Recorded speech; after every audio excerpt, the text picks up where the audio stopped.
I just finished the Chafe 150 ride, which ended up being about 156 miles because I rode from my parents' house down here to the beach, which then started the ride.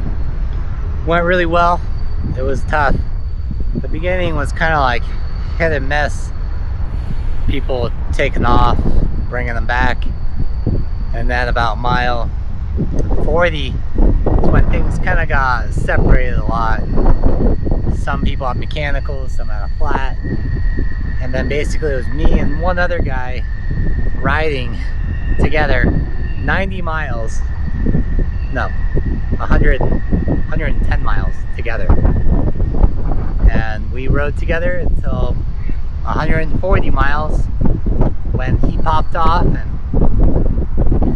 I got to go ahead and finish second, because there was one person who, I don't know, he just rode away from everyone early on and I thought he was gonna blow up, but kudos to this guy who just rode basically 150 miles, or like, I don't know, 120 miles by himself. So that's pretty solid. I'm really happy. Second place on like a big event like this. And I wasn't really sure where my fitness would be, but I suppose it's doing pretty well. So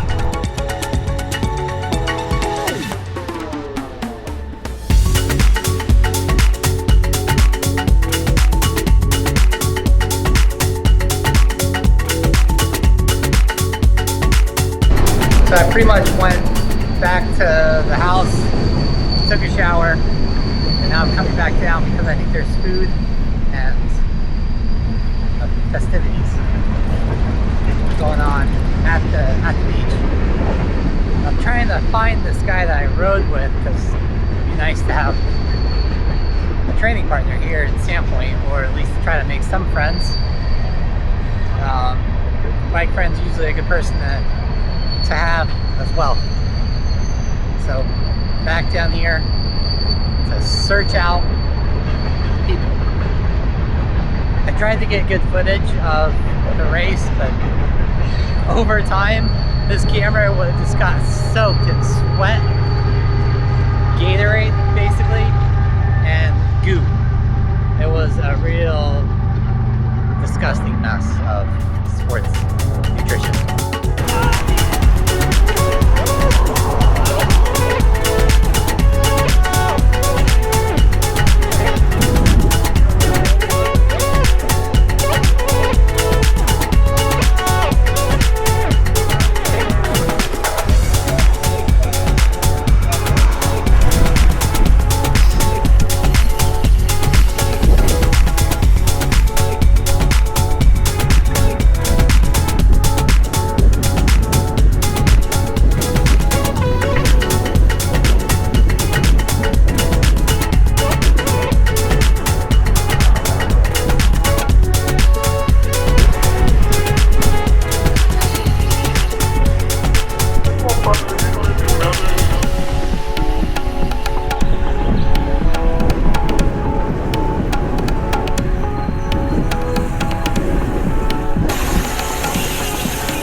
Well, sadly, coming back and looking for the friends who I rode with was a bust. They're probably all gone. But I did get some good food, and these MC guys here are probably some of the best that I've ever heard. There's some like A-class dad jokes. It's incredible. This whole event was like set on really well.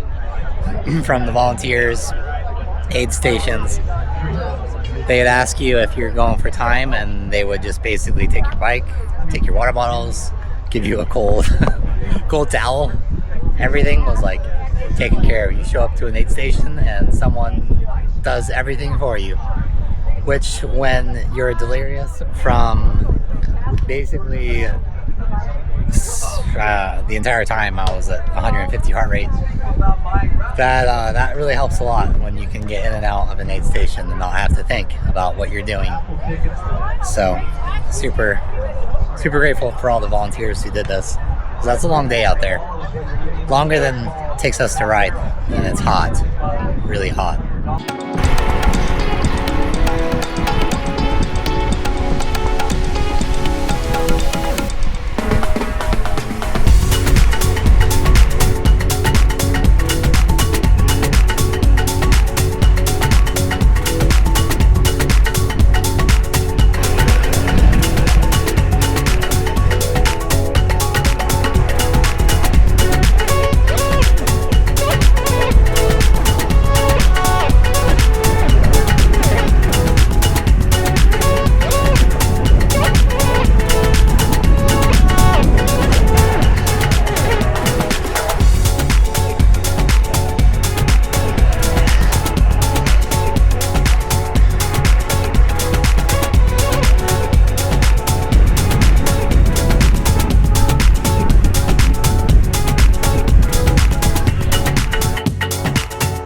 So this is the restaurant right at the beach that I worked at. Very first job, bussing tables. And this is my view all summer. Sucks now that it's all closed down. But, you know, I do have to, I don't know, like, I came back to Idaho, basically nothing, and signed up for this event. As my dad was volunteering, I got a free entry, which is great. And basically I had a subpar bike for racing. And so basically my dad found a really nice road bike and then was saying, I'm going to buy a road bike for me to ride, but then you, Jeff, can ride it in the race. And I have to say, like, that's the only reason I think that I did really well. And it's really great. It means a lot to kind of do well in my hometown. And it's cool because the announcers said, like, Jeff Smith, second native, born and raised in Sandpoint. And just the fact that we've had so many really good athletes come out of this town, just to kind of think like I'm kind of part of that small club of good endurance athletes from here. You know, some that have gone to a real national level and pro level. I mean, I've been on that trajectory, I guess, at one point in time as well. But it's nice to come back to where your roots are and do an event and kind of be acknowledged for just being a native of the town you're in and doing well in an event in your hometown and having that kind of acknowledgement. I don't know. It's cool to feel like you're holding up like a high level of performance for your hometown and like competing against a lot of people from all over the Pacific Northwest or the country, Canada, and then do well in your home soil. So like every day I'm kind of thinking like this isn't a place for me, but then I find reason after reason that it's so much better than where I came from. And you know, just basically coming from like living in a car and then kind of getting back into athletics and I don't know, having a place to live.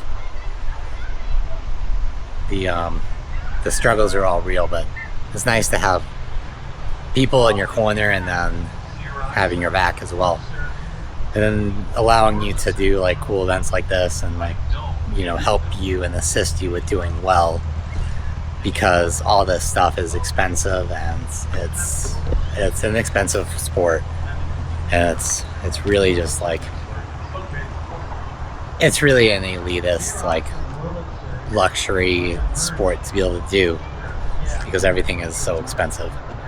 And just having like the gear to match the fitness, I guess, that I have, you know, it's really nice. And like, I've never really had peak bikes or anything like that, so just being able to have that for at least this event was really great, and I'm very grateful to my family who allowed that to happen.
Your standpoint, kid, never mind.